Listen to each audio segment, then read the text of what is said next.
Hello and welcome to Chronicles of Chase. Today I'll be reading Naltithconet Part 3 with Asphalt Xtreme gameplay in the background. If you missed Part 1 or 2, the links will be in the bio so you can catch up before Part 3 begins. And if you like what you hear, please like and subscribe and stay tuned for Part 4. Without further ado, Naltithconet Part 3. You ask me who I am. I have been known to you humans by many names. No one, save the Atlanteans, have known me in entirety. In the sea north of here, I am Sedna. They know of my hands. At this, the goddess gestures her fingerless hands in front of her face, sending a current towards Craig that lifts him from his seat and jostles him against the back of the boat. They say that I am full of wrath because I cannot comb my hair. This is true, but it is far from the only reason.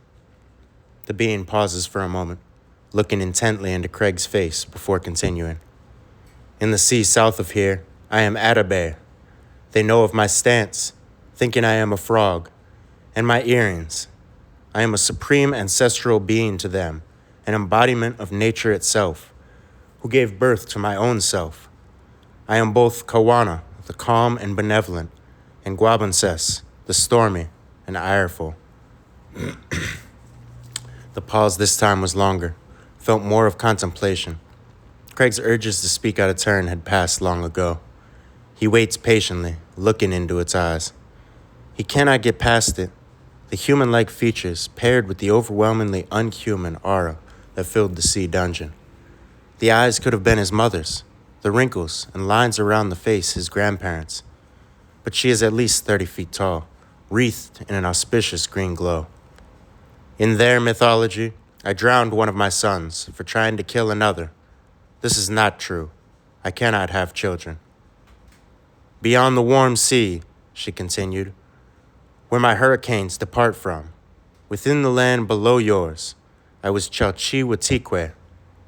I was a goddess of life, of purification and splendor, but I was also a goddess of wrath. The deity pauses again, as another school of fish passes between them. She brings her hands down, cupping the fingerless stumps around the school. The fish have every escape imaginable if they want it, and yet they swim around within the orb as if encased in glass. She moves them down until they rest in front of Craig's face. I am said to have turned all humans I was displeased with into fish, in a flood that lasted over a half-century. The goddess releases her hands, bringing them back up to her earrings. The fish swim away, as if a deity had not just apprehended them for a talking point. This, she continues, narrowing her eyes, is true. Even the people of your desert know me. There, I am called Tonenali'i. They think I am a trickster, an incorrigible gambler who can never keep water in the house for his holy people. They know of my branches, how I drape myself in the wood of the water. And so I say to you, mortal, if I am known all over this land, wherever the sea may be, and wherever it is not, how dare you question where I keep my holy city? I just didn't know is all, Craig offers meagerly, trying his best not to offend her once again. The laugh and smile come again, making him jump as usual. I am beyond knowing. Did I not just tell you of the people who know all of these disparate pieces of me? Yet not a one had the picture you see before you. Many things are said about what I have done, some true and some utter lies, told to humans by humans to make yourself feel better about death and life around water.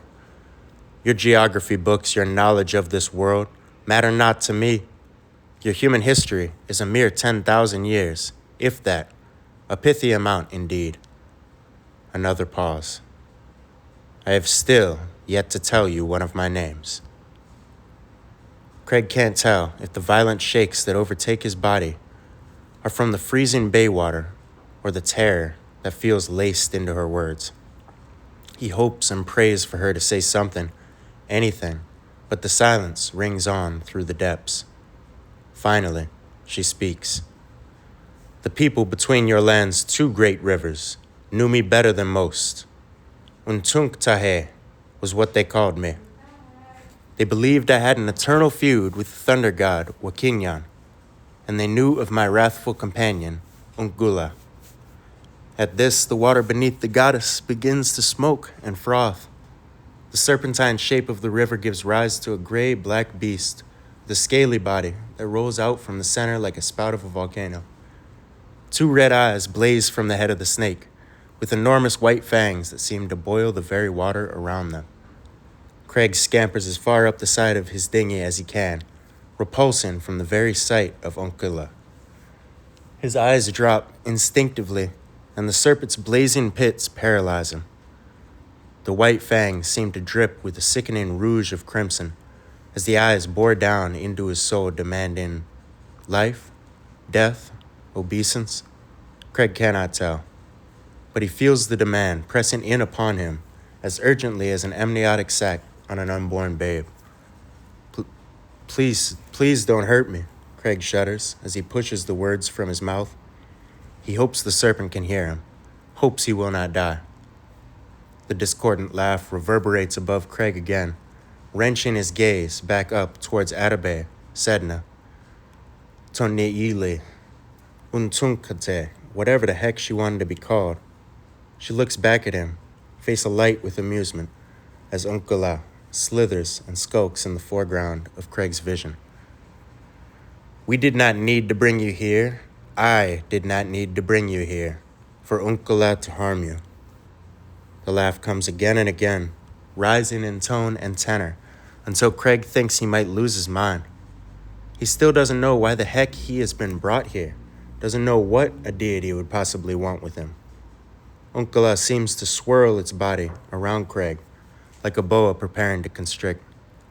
All the while, the deity laughs, turning her head towards the surface, and then the sky, and dropping her fingerless hands to hold her stomach. Greg closes his eyes, trying to drown out the noise, the sound, this goddess and her henchman snake, everything. His meditation mantra that he'd used since a boy instinctively chants in his mind as he listens to his heart thump and race. The being continues. The volume, her, the bottom of the Chesapeake, all of it is too much for Craig. He opens his eyes, intent once again on pressing the goddess to let him leave. If she did not mean to harm him, what could she and Unkula possibly want? She is still looking up towards the surface, and Unkula has wrapped itself up to his neck. The gray, stormy matter that makes up his body begins to blur the bottom of Craig's line of vision. He follows the deity's gaze, resigning himself to Unkula's fate. As his eyes move beyond the sea's dungeon walls and strain further beyond, he sees a piece of jagged metal, then another and another, and in between them sits the husk of the Francis Scott Key Bridge. The truth dawns on Craig, his mind buzzing with the revelation. It was you, he says breathlessly, drawing the deity's gaze sharply back to him. No, she spits, seeming disgusted by the suggestion. It was not I, she says, looking down towards Unkula upon Craig's body. The serpentine face slithers up into Craig's view, blocking his gaze from the deity and filling his vision. The burning eyes bear deep into his soul, filling him with terror. I have told you, all of the people in this land that have paid me homage throughout the years, that still pay homage to me to this day. The voice booms again from behind Unkula. The eyes burn in their sockets like dying stars, raging against the smoke and rolling it back, up and away. That is the end of part 3 of Naltithconet.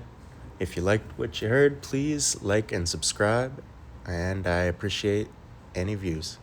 This has been the Chronicles of Chase.